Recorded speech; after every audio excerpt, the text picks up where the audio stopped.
और सबके दाता हैं, हम सबका भी भाग का विधाता।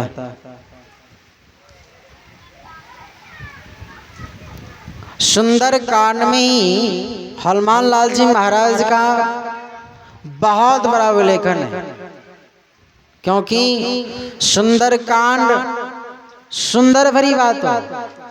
सुंदर कांड में भगवान श्री राम से मित्रता होते और सुंदर कांड में भगवान श्री राम के काज के लिए चलते हैं हनुमंत लाल जी महाराज। और अब देखिए, जाते तो हैं, उसी लोग को वहां भेजा जाता है जो लोग काज करता, कुछ करके आता, जिनका मन शांत होता, जिनका मन स्थिर होता। तो रामचरितमानस में लिखा हुआ शांतम शाश्वतम परमे निर्भम। देखिए, शांति के साथ प्रेम भी होना चाहिए। आप किसी से बात कर रहे हैं तो उसमें भी प्रेम छिपा हुआ, और कितना भी परेशानी हो जाए, कितनी भी कठिनाई उठाना पड़े, तो उस समय व्यक्ति को शांत भाव में रहना चाहिए। आप कहिएगा महाराज जब गुस्सा में ही रहेगा तो फिर शांत कैसे रहेगा?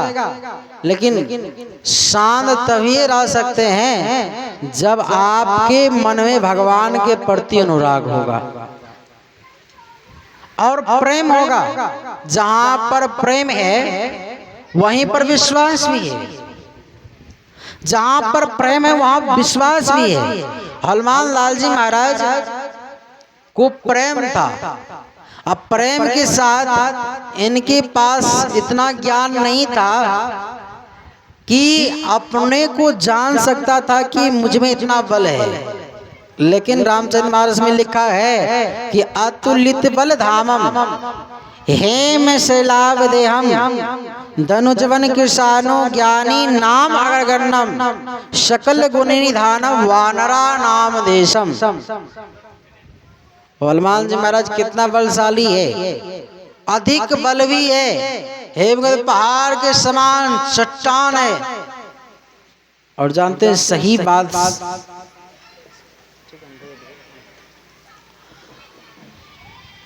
अगर सही से जाना जाए तो हम लोग भी अपने आप को नहीं जानते हम कौन हैं, हमारे पास कितना बल है। हम अपने आप को भी नहीं जानते हमारे पास कितना बल है, हम कितना बलशाली हैं, ये सब नहीं जानते। क्यों? क्योंकि तम प्रकाश, क्योंकि प्रकाश ही नहीं हो पाया। जब तक प्रकाश नहीं होगा तो बल कैसे जानेंगे मुझ में बल कितना? आप इनका तो हुए ही नहीं है, तो फिर आपको बल कितना मिलेगा? कितना बल मिलेगा? कहा जाता है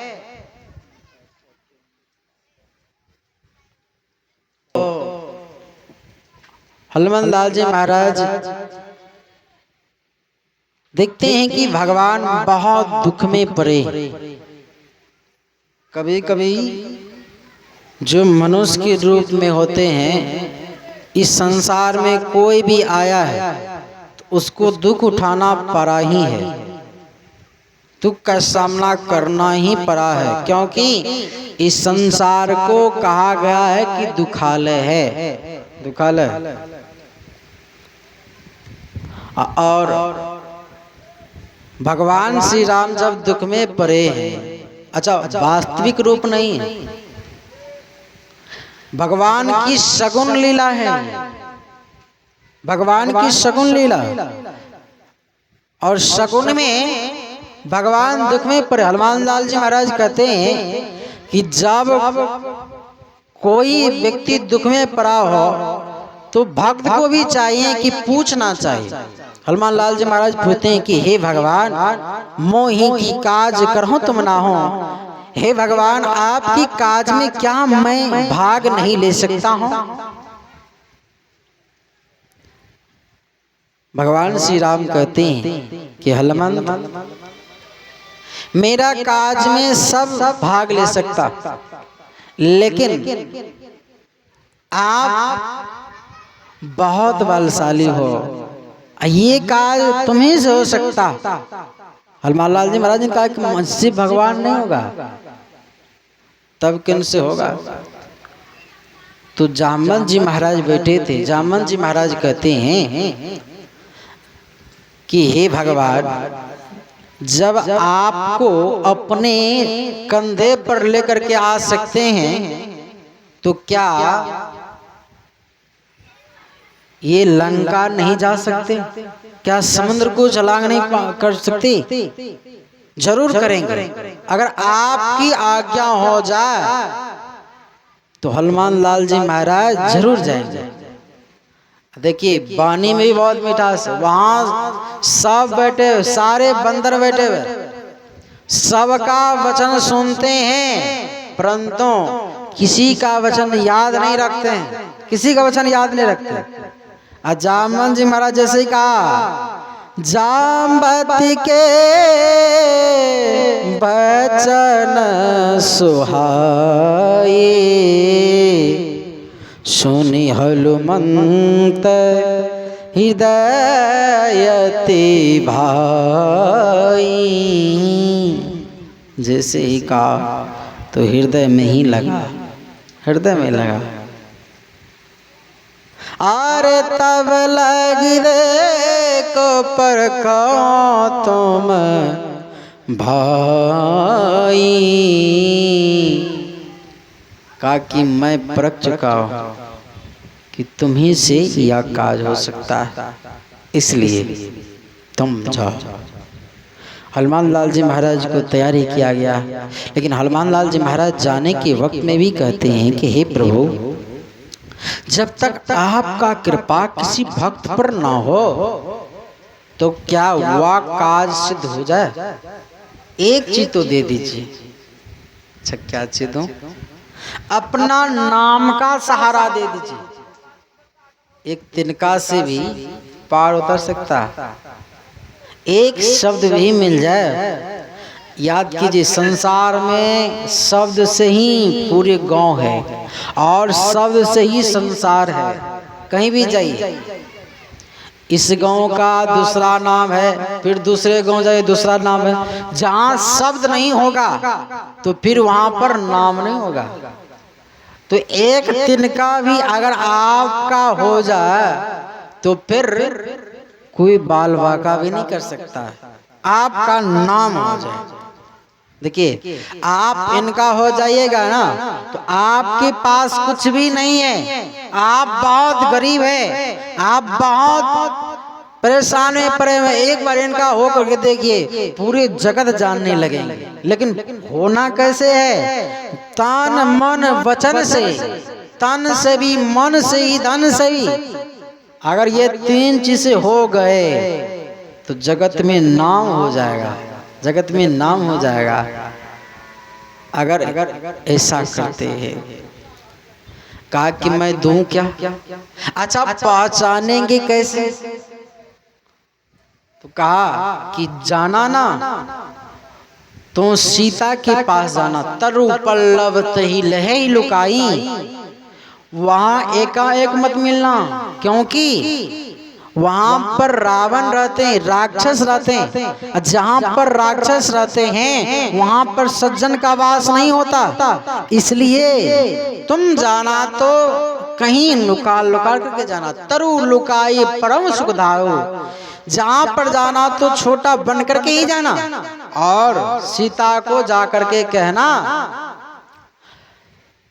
कि तुम्हारा करुणा निधान ने भेजा है और मैं एक अंगूठी देता हूं।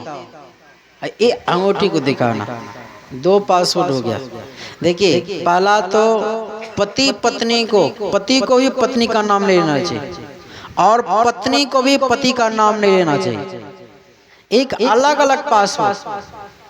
आजकल तो बहुत जगह सुनते हैं, कुछ से कुछ बोलती है, किसी को इधर आइए, हो इधर आइए, अब कौन कौन शब्द है, लेकिन पहले के जमाने जैसे कि एटीएम में पासपोर्ट होता है, उसी तरह से माँ जानकी भगवान श्री राम का नाम रखी है। नाम क्या रखी है? करुणा निधान रउआ जगत के दाता हई। एक दिन भगवान श्री राम सोए हुए थे। भगवान श्री राम मजाक करते हैं कि देवी, इस संसार में जो सब चलते हैं, दौड़ते हैं, खाते हैं, सोते हैं, ये किन पर सोते जगते रहते? तो माँ जानकी कहती है कि हे भगवान, अगर आपका नजर एक बार भी बंद हो जाएगा तो सबका चलना फिरना बंद हो जाएगा। इसलिए मैं आज से आपका नाम करुणा निधान रउआ जगत के दाता हुई। आप जगत का दाता है। उसी दिन से माँ जानकी भगवान श्री राम को जब भी पुकारती थी, बुलाती थी, तो करुणा निधान के नाम से बुलाती थी। कहा कि यही नाम कहना। हनुमान लाल जी महाराज को तैयार करके भेजा गया। और देखिए यहाँ पर प्रसंग है कि हम लोग जो थोड़ा देर भी सत्संग सुनते हैं तो फल क्या मिलेगा? सारे तीर्थ कर लेने से, सारे जगह पर पूजा कर लेने से, किला बारी, बसा बारी, कदम बारी, सब कुछ कर लीजिए और या सत्संग में आकर के बैठिए, उसका भी फल और सत्संग का भी फल। अयोध्या धाम, ऋषिकेश, बद्री विशाल, केदारनाथ, वृंदावन, सब जगह चले जाइए और सत्संग में आकर के बैठिए, उस सब का भी फल। और तो ये छोड़िए, एक पैर पर जो खड़ा होकर के तपस्या कर रहा है उनका भी देख लीजिए, तपस्या करने वाले को भी। और तो और जो अपने मन से सन्यासी बना है उसको भी आप देख ही लीजिए। लेकिन जब तक वह व्यक्ति भी सत्संग नहीं करेगा तो तब तक कहते तात स्वर्ग अपवर्ग सुखा धरिये तुला एक अंग तुलन ताई सकल मिली। जो सुख लव सत्संग, लव का मतलब कम। थोड़ा देर भी आप सत्संग सुने हैं